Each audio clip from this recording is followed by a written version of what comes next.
in the dance. Don't forget Zoe. Yeah? Zoe right here waiting. She ain't ready yet. Right here waiting. Sheldon, good night, mi amigo. Let's get Lyndon in here. Do, do, do, do, do, do, do, do. Where's my notification? Right. I'm coming in. Lovely. Emily, There we good go. night. Celine, good night. Grill Chef Shine, good night. Jamie, good night. Good night, Jimmy. I forgot Good to tell night, you Grill this, Chef. Lyndon, as Good we night, hit in on Celine. car things. Uh-huh. Good night, LinkedIn. Good night, folks. Another episode. We're actually gonna one of the topics we're just talking about tonight is staying relevant in a sales cycle. And a couple of these other aspects. Hey, John Bills, good night. But I just want to mention something to you, Lyndon. I don't care what anybody say about this economy. Nothing. Because people have money. Mm-hmm. Anybody who's struggling with sales right now, I would need to examine it because you're probably just targeting the wrong market. I'm being serious with you. I know I'm hearing a little echo, but yeah. That can But be from me. I'm I don't moving know. it. Yeah, I think it's when I talk, and I don't know if maybe I talk loud. But here's the And I interesting hear thing, it. right? So yeah. Mm-hmm. Here's the interesting thing. I'm dealing with a client. This is in Tobago, Right. in the car industry. Right. This is Massey. Massey bring out the new MG line. I think that's a Yes. European line. Yes. They sold out for the next 3 months. Mm. Yeah. Yeah. Yeah. Yeah. Yeah. And I also know one of the people who sold four already. You see? Sold out. So anyway, let's get on with the show. LinkedIn Live with Lyndon and Shara. Thank you, Zoe. Thank you, Zoe. Yes, she waited so patiently. So good Yes. night, Yes. folks. So Yes. yes, I think the economy is doing. People in the economy are doing well. We have to understand the fact that there are a lot of people who did not have their salaries impacted. But Lyndon, tonight we just Mm-hmm. want to talk about, as I say, given the fact that Q4 is so important, Mm-hmm. so ultra key to us, and a lot of us have, like, let's just say longer sales cycles. It's things that might not happen on the same day. It might take a week or 2 weeks, but it all happens within that Q4. And I know tonight we just wanted to hit on what are some of the things that we could do just to make sure and maintain that relevancy and keep optimizing and keep that value with the customers. And I think based on everything we were talking about before we went live, one of the points you mentioned was really key and important. Hey, Adatu Studios, good night. Avalon, good night. And Good that night. was Good night, Avalon. when you're doing training, which I think Mm-hmm. is when you want to do training with clients, identifying gaps. I don't know if you want to hit on that because I think that's a real key point of how you can add value. Hey, Arif, good Yeah. night. So around this time, we have a lot of organizations who will want to implement sales training. And while that is good, it's a step in the right direction. What we have identified is that the sales training that they are looking for isn't always necessarily aligned to what the organization needs. Mm-hmm. And the reason why I'm saying that is because I was using an example yesterday, and well, I would have shared this at some point in time with you. You know, one of our many conversations, Jared, that an organization speaking to management would always say, "Hey, we have a problem with prospecting or this, that, and the third." However, what happens is that when a consultant, and I'm speaking here for us because I can't speak for everyone else, right? But when we kind of dig a little bit deeper and speak to the relevant people on the team and do the respective assessments, we get to so audio is not good from me, and I can't say why. Let me just see if I can No, but let us know. I fix hear that. you All clear, right. but again, we Okay. can't judge it from our end. All It's, right. it's from who listening. All right. So what happens is that we would then identify a number of things. So in the example that I was using, client said prospecting was the issue. But when we did the assessment, we identified confidence was one. Not I They had challenges in the middle of the sales funnel. That was another one. They weren't really sure as to what their KPIs were. That was another one. Hmm. Leadership was also an issue. It was about six things that we pulled out, right? And thanks a lot, Sheldon. Yeah, and with that, we had we were able to now reshape the training. On the flip side, all right. On the flip side, also, this is also a period where even if you're not getting sales training as a rep, you should be doing certain things to build on your momentum, staying top of mind, as Jared would also mention, and making sure that you are filling your own gaps, because sometimes we've seen too many instances where people not invested in themselves unless the company invests in themselves. We can maybe touch on that a little bit later, Yeah, yeah. right? But But I wanna bring back your point. So like if anybody who's just following, right? What Lyndon is pointing out there is something that he used to build value. So he pointed out gaps. You realize that he saw gaps in the organization, and how do you maintain value? You continuously provide insight. So Mhm. here's this question: have you spent time, and Dominic Ganite, have you spent time writing down what are your what are the things that customers don't know, and then break it up into small points. So you have a point of cadence, you have a point of value to bring to them every time you're following up. Even if it's just a text message, even if it's just a email or WhatsApp or phone call, you have something of value to bring to them that you didn't mention before, that you're keeping just so you continuously build value at Building every value. stage Yeah. and put yourself as a good, like, that's how you stay relevant. Yeah. Like, So I want to add to that too, right? So yeah. so you would know that I've been listening to the Inbound conference over the last couple of days, Oh, yeah. and I have already made a lot of notes from content that I need to create, as it relates to particular points, blogs that I want to write, and that content is going to be going out to customers. So it's going to be coming on social. It's going to be going out as blog posts. It's going to be going out as email marketing, that type of stuff. So again, you have to understand what's happening in your space and raising that as a point to stay relevant.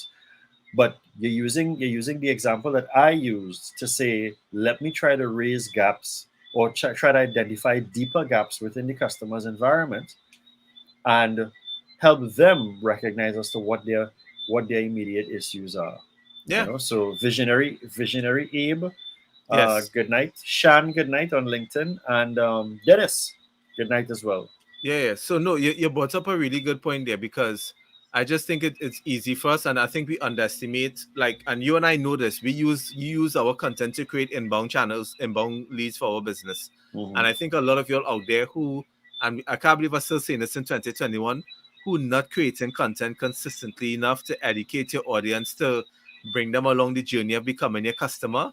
You are missing out on huge opportunities just to create replicable stuff that is just easy to do. So you should put that on your list. How Mhm. do I stay relevant with my customer?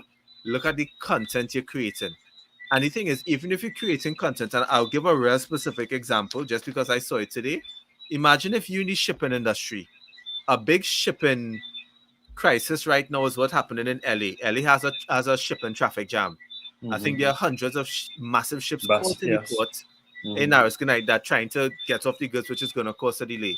If I'm a shipping company, can I just write an article on LinkedIn just talking about, does the shipping affect Caribbean countries, or the backlog in LA? What countries in the Caribbean is this going to impact? And that And showcases my knowledge, and that apart showcases how I can help. Yeah, apart from that, you also indicate the impact. So if that impact is going to have a financial impact to the consumer, because of course those delays are going to affect us in some way, form, or fashion financially, because people may raise prices or whatever it is that they decide to do.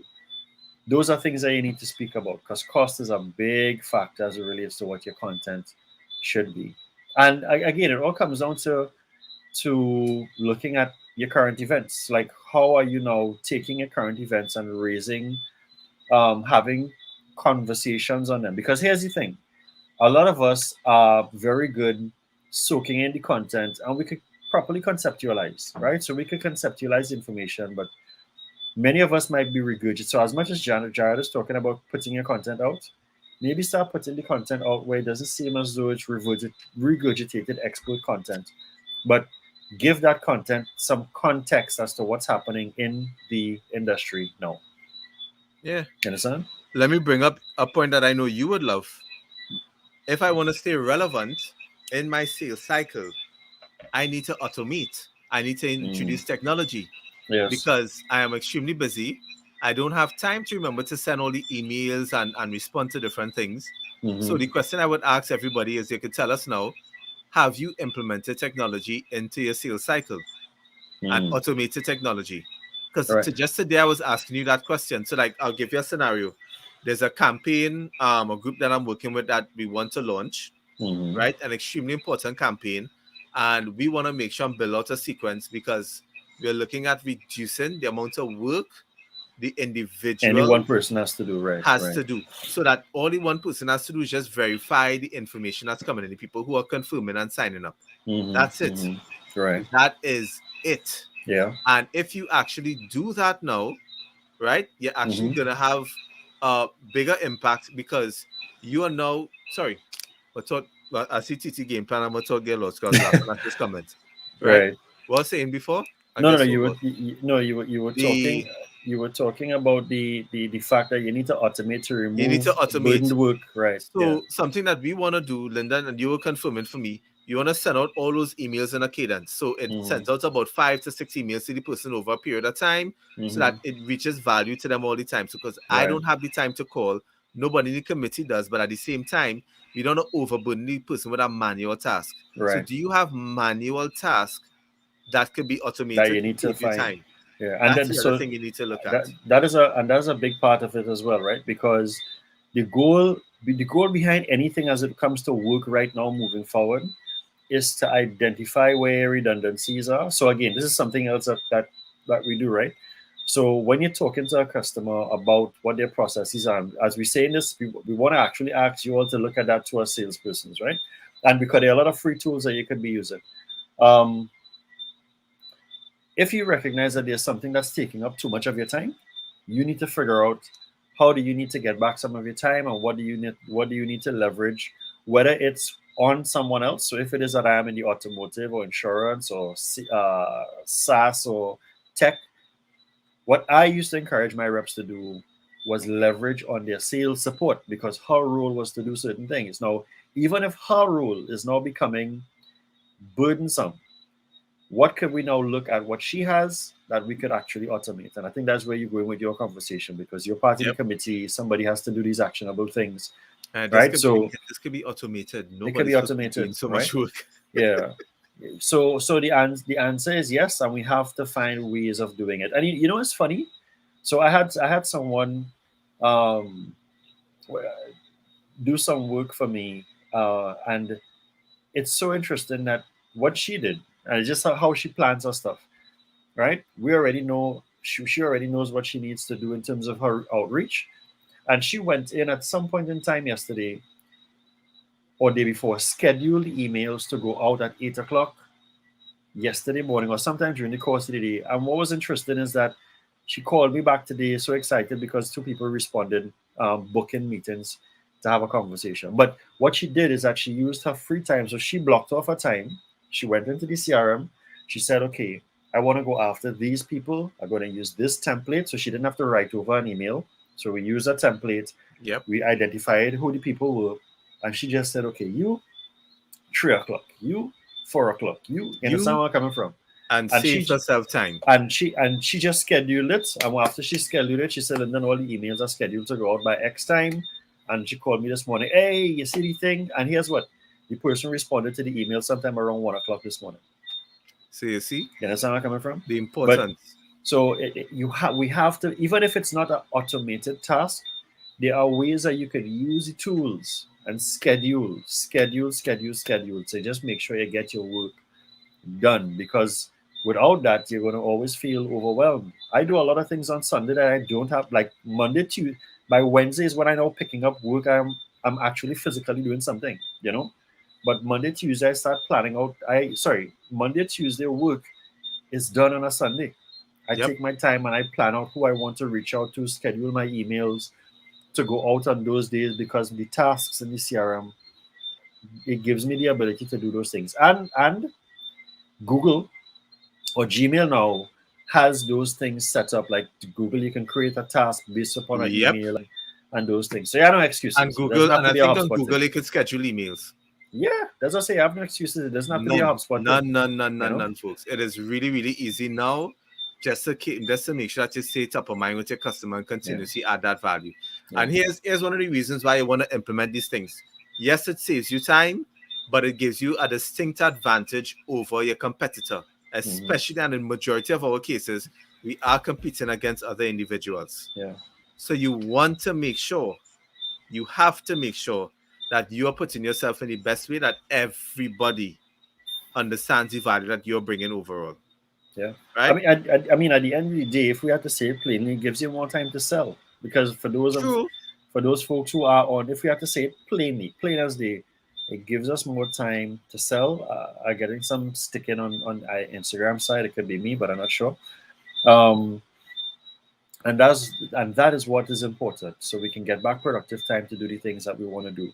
I want to add another point here, Jared, because as I say, we are in Q4, and this has been really important. This is something I have been paying attention to for the entire year, to the point where I believe, like, it's funny because I was having a conversation with a friend earlier this week, telling them where I think certain deals are going to end up, and so far I am accurate, right? Nice. So far I'm accurate. I was telling them, I say, you know what, I think that particular deal is going to end up in December or January, right?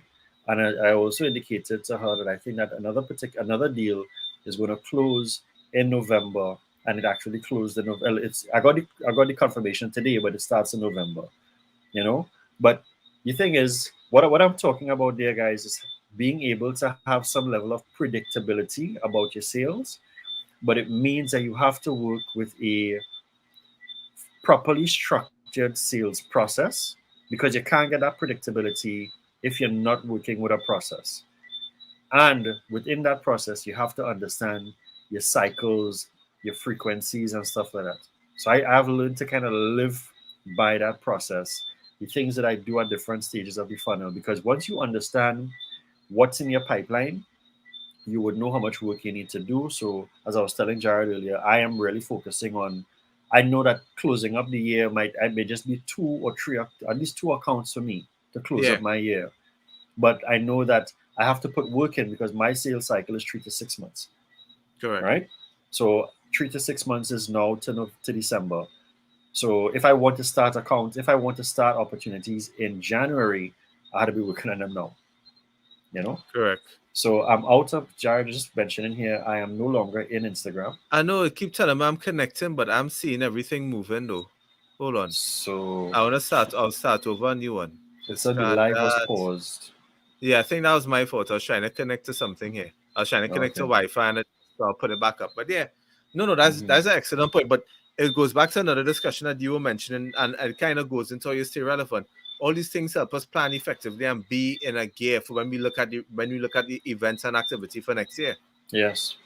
So LinkedIn, sorry about that. Lyndon will join back just now. Instagram. That's my fault, folks. My bad. Yeah. Right. So hold on. Yes. Let me just request. I just sent you the request. Lovely. Yeah. Yeah. So yeah, that is what kind of, as I say, it has been on my mind. It's, you know, I can kind of tell a little bit, but again, to be there, to be at that place means that you have to be following your process.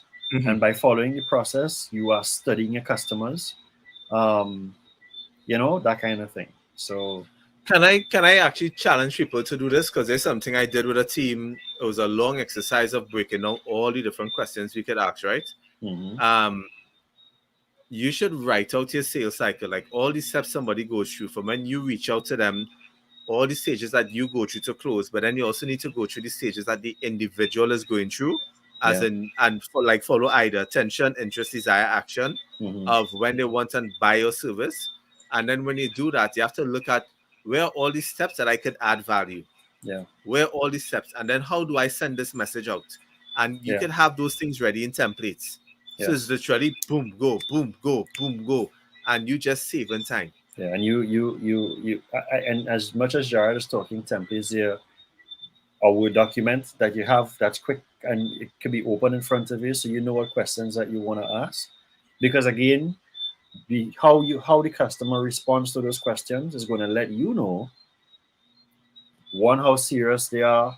There are many different ways of re-qualifying. So you might qualify a customer before, but there are different questions that you can use to re-qualify them, and that requalification goes in terms of whether they are the actual decision maker, who else is coming up in the process, that type of thing. So again, you have many different ways, and this, I know, Jared, is not a solid practice, but it is important, and it does help sales.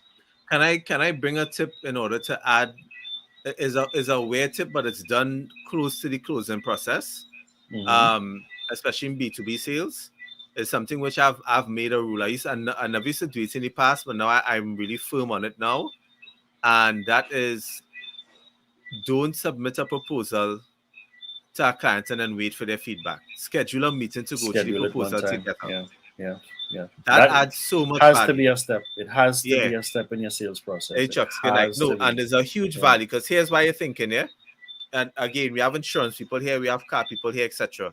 Even if I'm giving somebody a quote, like I'm sending to them via email, whatever, ask them to have that meeting. So, like, I have a meeting Friday with a client. It's to Mhm. review the proposal, and that's before we meet with the other three persons in the decision. Right. Because remember, that person has to go and defend. I picked Jared. This is why I think Jared is the best. I have to make sure they Yes. can defend me when they're doing their final decision. Yeah. And then I want to Yeah. make sure I meet the other two decision makers. I could explain it and understand what they're looking for. What they are looking And for. even Yeah. then, they don't get the proposal. That Mhm. same day, they get the finalized thing. So I can make any tweaks, Mhm. change up any, and listen to any jargon that they have and drop it in there. Yeah. And for a lot of people now, the reason I tell you to do that now is that nobody's doing, very few people are doing that with their customers now. So if you do that now, that's how you stay top of mind. That's how you add the value, Mhm. Yeah. right? Yeah. Proposal reviews. Proposal reviews are they are a, what do you call them, boy? A must-have in your process Yeah. for all the reasons that you just mentioned there. Don't just send it. Do not expect a customer to fully understand your proposal.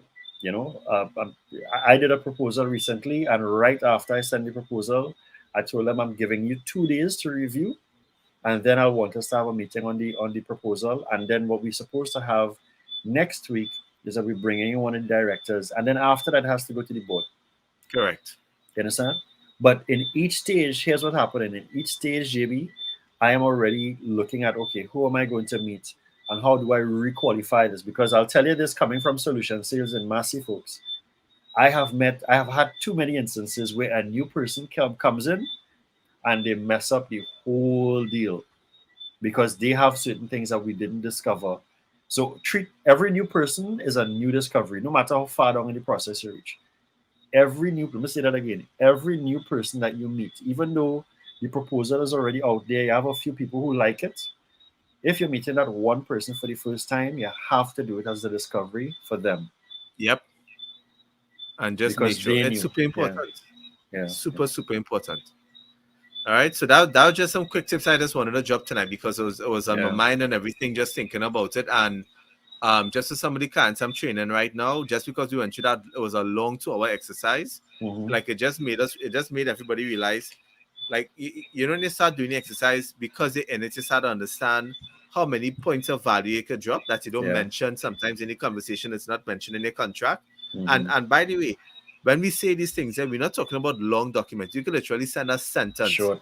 with a link or a 30-second video that adds value. Yeah. So stop thinking of it as something major. You know what's important too with a proposal review is it actually works really well for me. I know you said video. I do video from time to time, but is what's in the video or is what's written in the email telling the customer what to pay attention to in the proposal. So when you're sending the proposal to the customer, tell them what you think that they should pay attention to. So you will pay attention to scope of works or price or whatever it is. So you're actually guiding them to look at these things, and then you're asking for the meeting one time. So you're not just and forgetting it. Yeah. But you're telling them, say, Jared, here's what I said in the proposal to you. Here are 3 areas I think that you would have an interest in. 1, what the solution is. 2, here's the price. And 3, might be the rollout and the delivery. Or you guys would know what I'm talking about for those who selling the cars. Well, I'll spin this back on one point. Hey Shane, I'll spin this back on one point, right? Because this is to me something I look at. I saw it from Keenan as well. Mm-hmm. And I think this works in any sale environment because, again, the clients I'm working with this week, they're doing it and they've been seeing the results. Because the response you're going to get from the clients when you do this, by the way, folks, is either I did not think about that, or that is a good question. Right. And it's a great one.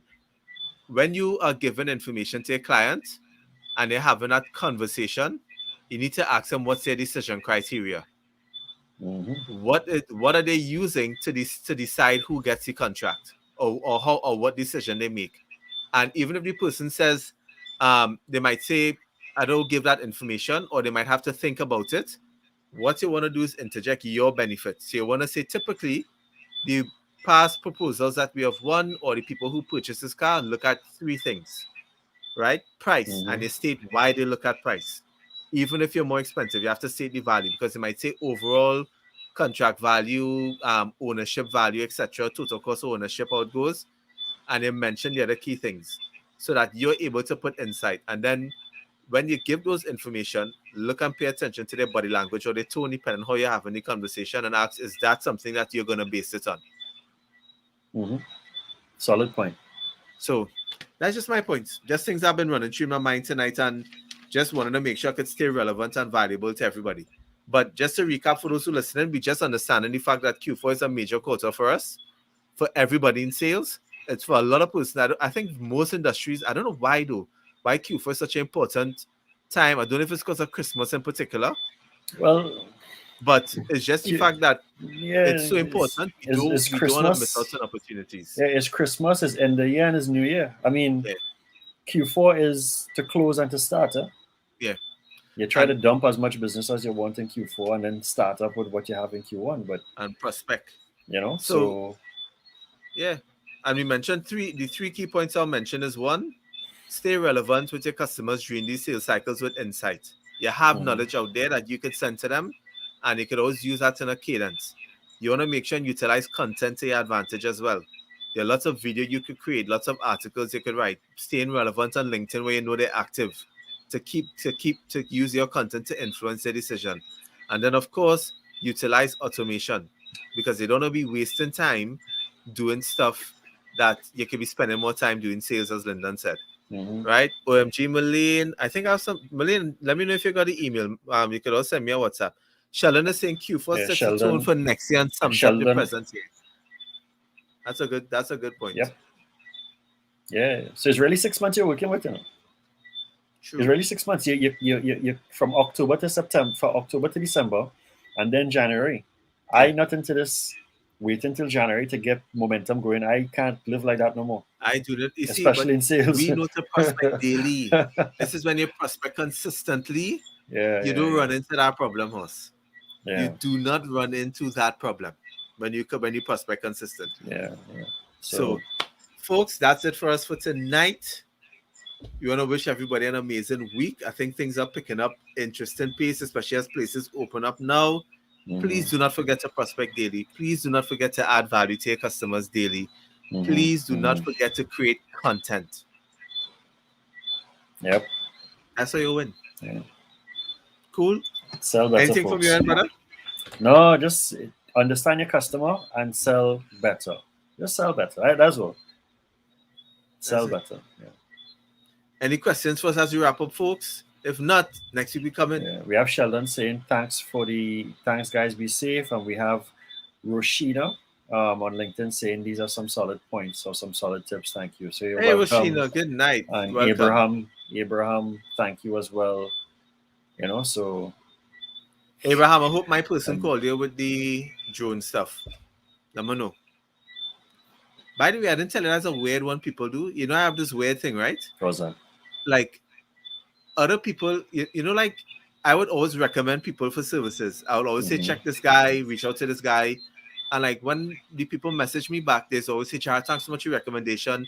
The person took the services, and you know, I'll give you a little cut. And I'm like, I didn't send the business to you for a cut. For money. Yeah. I sent it to you because I know you're good.